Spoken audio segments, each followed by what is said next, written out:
हालात चल रहे हैं देश में, देख रहा था लगातार कोई नेताओं के ऊपर, विरोधियों पे कोई केस कर रहा है, कोई छापे डाल रहा है, कोई इनकम टैक्स का, कोई ईडी का, कोई सीबीआई का। और ये 90% जो है केसेस ये उन पर हैं जो वर्तमान की सत्ताधारी ताकतों की विचारधारा के विरोध में है। हमारा जिला, हमारा क्षेत्र पिछड़ा हुआ है, इसमें मुझे कहने में कोई संकोच नहीं है। जो वकील हैं उनसे भी आग्रह करूंगा, समय निकाल कर अपना काला कोट लेकर कभी आप मिलने आओ मुझसे, तो अपन बैठ कर चाय पिए। आप लोग हमारा याद करना है कि हम लोगों की वजह से बटन दब रहा है। काले कोट धारक साथी बैठे हैं। कई बार मेरे पर आप लोगों ने ये दबाव डाला कि यहाँ पर हमको लिफ्ट चाहिए।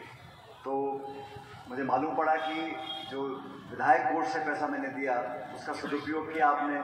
मुझसे पहले का लिफ्ट 10 लाख रुपए में लग जाएगी, मैंने 10 लाख रुपए दे दिए। पता पड़ा कि वकील साहिबान का वजन ज़्यादा है, लिफ्ट बड़ी लगानी पड़ेगी, तो उसके लिए 20 लाख रुपए चाहिए, मैंने 10 लाख रुपए और दे दिए। और पता पड़ा कि आपका इस लिफ्ट का सैंक्शन का पैसा वैसे भी जयपुर से आ गया था और वो 20 लाख रुपए आपको मिल गए थे। लेकिन ये देखो, आप सबका प्यार है, आपको विभाग का 20 लाख रुपये नहीं चाहिए था, आपको मेरा 20 लाख रुपये चाहिए था। और आप विभाग के पैसे से लिफ्ट बनाते तो आज हम और आप मुलाकात नहीं कर पाते, आप मुझे कार्यक्रम में नहीं बुलाते, आपसे जज साहब से वीजा कटवा देते तो मामला खत्म हो जाता। तो सब संयोग की बात है। वो पैसा वापस करना पड़ रहा है आपको विभाग को, अलग बात है 20 लाख रुपए। लेकिन मेरे पैसों से, मेरे क्या, आप जनता का पैसा है, विधायक मत से ये अच्छा शुभ काम यहाँ पर हुआ, उसके लिए मैं आपको बहुत बहुत बधाई देना चाहता हूँ। और मुझे अच्छा लगा शर्मा जी ने कहा कि जो निवर्तमान अध्यक्ष है उनका भी बुलाकर स्वागत सम्मान करते हैं। ये अच्छी परंपरा है, ये बार एसोसिएशन के साथ साथ मैं समझता हूँ औरों को भी करना चाहिए। जो भी अभिनेता, नेता, खिलाड़ी सब जो हैं, क्योंकि जो आज वर्तमान है वो निश्चित रूप से निवर्तमान बनेगा, ये जीवन की सच्चाई है। जज साहब, आज आप जज हैं, कल रिटायर भी होंगे। जज साहब, अयू साहब, मैं आपसे निवेदन कर रहा हूँ, मैंने कहा आज जो वर्तमान है वो निवर्तमान 100% बनेगा। आज आप जज हैं, कल रिटायर होंगे, आज मैं राजनीति में हूँ, कल पारी खत्म होगी। तो सब लोगों को पता होना चाहिए कि सब चीज़ की समय सीमा होती है। विषय ये है कि उस समय सीमा के अंदर हम लोग क्या और कितना कर पाते हैं, क्या अपने व्यवहार से, अपने काम से। मुझे कितनी खुशी हुई सुनकर जो जज साहब ने मुझे बताया कि पेंडेंसी नहीं है हमारे ज़िले में, केसेस की पेंडेंसी नहीं है। शाम को 7-8 बजे तक यहाँ कोर्ट लगता है और मामलों को निपटाया जाता है। इस संकल्प से, इस मानसिकता से अगर हम लोग काम करें, और न्यायपालिका में करोड़ों केसों की पेंडेंसी है देश भर में। एक सबसे बड़ा बोझ जो हमारे देश में आज मैं समझता हूँ वो हमारे lower court, high court, supreme court सब मिला के करोड़ों के तादाद में हमारे यहाँ पेंडेंसी है। उसमें मुझे बताया किसी ने कि 3/4 जो केसेस हैं वो सरकार से लेट है। तो आपने जो यहाँ जिले में जो एक अच्छी शुरुआत की है पिछले 12-11 महीनों में, उसके लिए मैं आपको साधुवाद देता हूँ, आपको धन्यवाद करता हूँ कि आपने लगातार केसेस को निपटाने में जो कार्रवाई करी है वो सच में सराहनीय योग्य है। और ये अकेले कुछ नहीं कर पाएंगे जब तक वकीलों का साथ नहीं मिलता।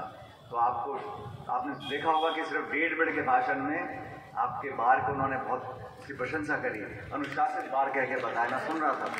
तो बार भी अनुशासित है, लोग भी अनुशासित हैं, और मुझे लगता है कि इस परिसर से यहाँ न्यायपालिका के माध्यम से लोगों को न्याय मिले, समय पर मिले।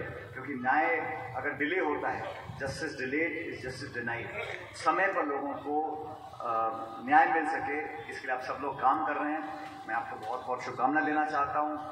हमारे अध्यक्ष शर्मा जी ने भाषण दिया, उनका भाषण सुना मैंने, और ना तो उन्होंने कोर्ट की बात करी, ना कचहरी की, ना लिफ्ट की। उन्होंने बाकी सारी बातें कर दी जो करनी वाली थी, मेरी भी कर दी, हवाई अड्डे की भी कर दी, रेलवे की भी कर दी, सब कुछ कर दिया। लेकिन उन्होंने शेर भी सुना दिए, लेकिन उन्होंने कोर्ट, कचहरी, लिफ्ट, वकालत की कोई चर्चा नहीं करी। लेकिन ये भी पुराने मंजे हुए खिलाड़ी हैं, और मैं इनकी जो उनका टर्म, आपका 1 साल का था, 2 साल का? 1 साल का। कितना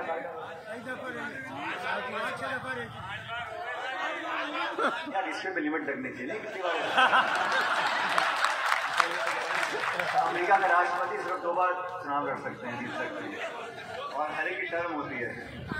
लेकिन ये अच्छा है कि देखो नेताओं को पाबंदी नहीं है, आप 6 बार बनो, 8 बार बनो, 10 बार बनो, तो भारत देश में कोई लिमिट नहीं है। लेकिन क्योंकि ओपन चुनाव में कोई भी लड़ सकता है, लेकिन जो ज़्यादा व्यवहार कुशल होगा, सबको साथ लेकर चलेगा, थोड़ी बहुत शेरो शायरी करेगा, लोगों से नेटवर्क बना के रखेगा, वो लगातार चुनाव जीतते रहते हैं। तो मुझे अच्छा लगा कि आप सबके अंदर एक अपनापन है। यहाँ पुराने वकील बैठे हैं बहुत सारे, देखा था मैं, नकवी साहब, कोबरा साहब, सक्सेना जी, जिनका संपर्क मेरे से रहता है। मैं आप बाकी जो वकील हैं उनसे भी आग्रह करूँगा समय निकाल कर अपना काला कोट लेकर कभी आप मिलने आओ मुझसे, तो अपन बैठ कर चाय पिए। क्योंकि मैं बता रहा था जज साहब को, मैंने कहा ज़माना ऐसा आ गया आजकल कि घर का डॉक्टर कैसा भी चलेगा, लेकिन वकील अच्छा होना चाहिए।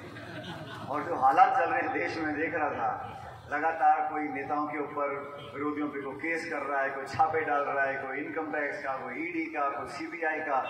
और ये 90% जो है केसेस ये उन पर हैं जो वर्तमान के सत्ताधारी ताकतों की विचारधारा के विरोध में हैं।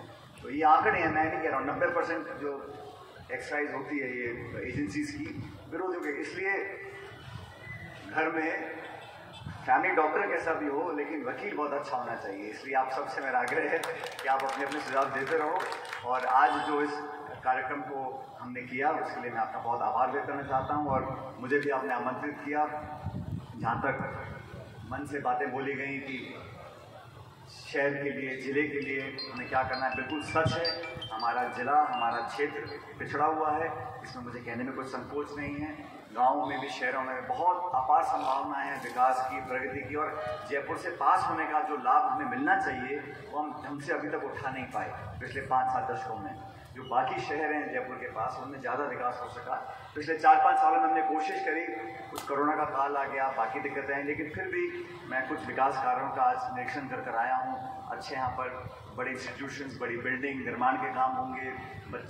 बच्चों के लिए, नौजवानों के लिए अगर अवसर हम ज़्यादा यहाँ पर पैदा करेंगे टाउन के अंदर, तो बहुत एक चौमुखी विकास हो सकता है। उस विकास में सभी नागरिकों का योगदान होना चाहिए, विशेष रूप से जो पढ़े लिखे शिक्षित वर्ग है। आप सबका भी होगा तो हम मिलकर आगे चलेंगे। और मैंने अपने कार्यकाल में, राजनीति में कभी भी राजनीतिक मानसिकताओं को विकास में गतिरोध पैदा नहीं करने दिया है। कोई भी व्यक्ति हो, किसी भी पार्टी का हो, अगर उसको लगता है उसके योगदान से, उसके सुझाव से, उसके समर्थन से हम कुछ हासिल कर सकते हैं, तो मैंने हमेशा आधे से ज़्यादा रास्ता तय कर बात करने की कोशिश की है कि भाई आज कोई विधायक है, कल कोई सांसद होगा, सरकार किसकी बने, लेकिन अगर क्षेत्र के विकास के लिए, लोगों को विकसित करने के लिए कोई बड़ी परियोजना है, कोई सुझाव आते हैं, समर्थन आता है, तो सबका हमें स्वागत करना चाहिए। जो राजनीति में कटुता पैदा हो गई है वो पहले ऐसा नहीं था 20-25 साल पहले, लेकिन आजकल थोड़ा ज़्यादा मैं समझता हूँ कड़वाहट हो गई है, टकराव हो गया है। तो वो एक शुभ संकेत नहीं है इस देश की जमहूरियत के लिए, हमारे लोकतंत्र के लिए। इसलिए चुनाव होता है, प्रतिस्पर्धा होती है 2 उम्मीदवारों की कि कौन ज़्यादा बड़ा सेवक बन सकता है। यही तो है भाई, कौन ज़्यादा सेवा कर सकता है क्षेत्र की। विधायक, सांसद अलग अलग पार्टी के टिकट पर चुनाव लड़ते हैं। जनता को निर्णय करना है कि भाई 10 लोग चुनाव लड़ रहे हैं, सबसे उम्मीदवार हमारा बढ़िया ये है कि ये हमारे को ज़्यादा लाभ देगा, हमारे ज़्यादा काम कर सकता है। इसी बात की प्रतिस्पर्धा है। ये जो राजनीति हो गई है जाने दुश्मन बनने की और पाला खींच कर और बिल्कुल टकराव पैदा कर, इसका कोई लाभ नहीं है। इसलिए मैंने हमेशा कोशिश करी है कि वैचारिक विरोध भी अगर हो तो बड़े सरल तरीके से, सद्भावना से, अच्छे भाव से, विनम्रता से हम उसको प्रस्तुत करें। पब्लिक भी उसको अप्रिशिएट करती है। तो इस प्रकार के संस्कार मैं समझता हूँ कि नई पीढ़ी को, नौजवानों को हमें देने चाहिए। बाकी बात बोलने में, रखने में, विरोध दर्ज करने में, विचारधारा के खिलाफ, नीतियों के खिलाफ, गवर्नेंस के खिलाफ, पॉलिसीज के खिलाफ, उसमें हम लोगों को बहुत जागरूकता से अपनी बात को रखना चाहिए, लेकिन संयमित तरीके से सही भाषा का प्रयोग करते, ताकि जो लोग हमें सुन रहे हैं, मैं चाहता हूं कि हम सब राजनेता किसी पार्टी के भी हों, लेकिन आने वाली पीढ़ी को अपने राजनेताओं पर गर्व होना चाहिए। कोई भी व्यक्ति हो, किसी पार्टी का भी हो, लेकिन अपने आचरण से, अपने व्यवहार से, अपनी बोली से लोगों के बीच में एक अच्छी पैठ हम लोग बनाएंगे तो हम लोगों के आगे आने वाली पीढ़ियों के लिए एक अच्छा उदाहरण हम लोग स्थापित कर पाएंगे।